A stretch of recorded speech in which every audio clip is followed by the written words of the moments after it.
Let's jump right into this explainer because today we're talking about the literal ground beneath our feet. And, it's really easy to think dirt is just, well, dirt.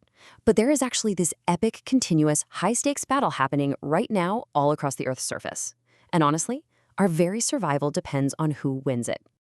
To really grasp the stakes here, picture this. Millions of acres of farmland completely ruined, just utterly devastated. We're talking about precious topsoil being carried away in these massive, suffocating storms. That's exactly what went down during the American Dust Bowl in the 1930s. Farmers had plowed up vast stretches of prairie grassland, right? And then a severe drought hit. Because there were no protective plant roots left to anchor that dirt, the wind just scooped up the earth and swept it away, creating these colossal dust clouds that literally blocked out the sun. Now, why is losing that dirt such a catastrophe? Well, it comes down to one crucial number: 1 inch. It takes the earth hundreds of years to build just 1 single inch of nutrient-rich topsoil. Hundreds of years. Yet, as we saw back in the 30s, all that hard work can vanish in a matter of seconds if it's left exposed. And once it's gone, it is gone for a very, very long time.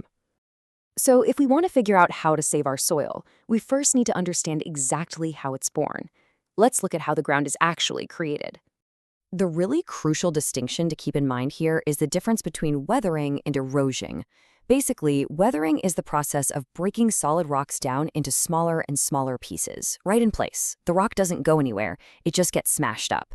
Erosion, on the flip side, is the transporter. It's the process that actually picks up all those freshly broken pieces of rock and soil and carries them away. A perfect classic example of weathering is the ice wedge cycle. Imagine a bit of rainwater seeping into a tiny crack in a massive boulder. In cold climates, that water eventually freezes. And, as we know, freezing water expands. It acts exactly like nature's slow-motion hammer, pushing that crack open just a little bit wider. Then the ice melts, more water flows deeper into that newly widened crack, it freezes again, and the whole cycle repeats until, boom, that massive rock literally splits completely apart. Ice is incredibly powerful for sure, but nature has an entire toolkit at its disposal. You've got water slowly dissolving minerals drip by drip. You've got wind acting like literal sandpaper, sandblasting rocks smooth over time. Even tree roots buckling surfaces as they grow, or burrowing animals constantly churning things up. Without all these agents relentlessly scraping, pushing, and breaking rocks apart, we simply wouldn't have broken particles. And without those, we'd have absolutely no soil. Okay, so once the rocks are broken down into small, loose particles, the story shifts from creation to transportation. This is soil on the move. Nature basically employs a few massive conveyor belts to move all this loose material around. Water is the absolute heavyweight champion here. It's by far the most powerful agent of erosion. Whether it's a muddy river roaring after a storm or relentless ocean waves, water is always moving dirt. But you've also got wind whipping up dry, loose soil, gravity causing sudden, violent landslides, and of course, massive glacial ice, which moves incredibly slowly, but is so unbelievably heavy that it can carve out entire valleys. So that brings us to a big question. Is this constant, sweeping movement of the Earth's surface actually a good thing or a bad thing for us? Let's weigh the impacts.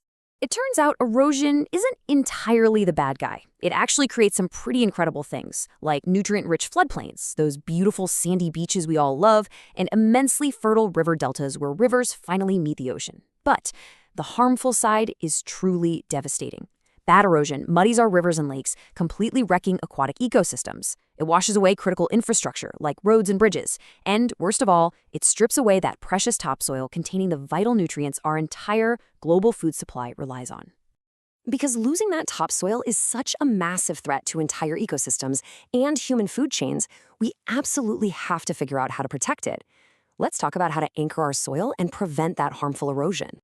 This brings us to a really fun, fundamental ecological question. Do plant roots actually prevent erosion? If you have a massive rainstorm hitting a totally bare hillside versus a nice grassy one, what exactly is the physical difference in what happens? Let's play scientist for a second. If you set up a steep slope of bare, exposed soil right next to a steep slope of deeply planted grass, the results of heavy rainfall are night and day. Water rushing over the bare dirt immediately creates this heavy, dark, muddy runoff. It just effortlessly strips the dirt right off the slope. But the planted earth? It totally holds its ground.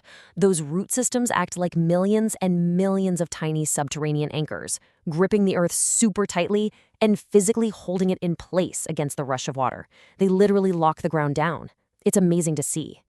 By mimicking those natural root anchors, humans have developed some seriously brilliant agricultural techniques to dramatically slow down topsoil loss. Farmers will plant specific cover crops, like clover, during the off-season, just to keep the dirt gripped by roots. They'll carve flat terraces, basically giant steps, into steep hillsides so water naturally slows down instead of racing to the bottom. They plant long rows of trees as windbreaks to block heavy storms. They lay down protective mulch. And they even plow their tractors specifically across the natural curves of the land, a technique called contour plowing, to create natural ridges that trap water. To really grasp the unbelievable impact of these kinds of solutions, let's look at a real-world hero who completely changed the game. Let's talk about the incredible power of trees. Consider the genuinely remarkable life of Wangari Maathai.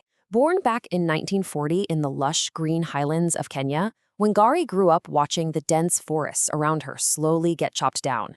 And without those tree roots to hold the soil, the heavy rains just washed all that rich topsoil away. Streams dried up, local farms stopped producing enough food, and her entire community really struggled. So in 1977, Wangari decided to do something about it. She started the Green Belt movement, which simply encouraged local women to plant tree seedlings right in their own backyards.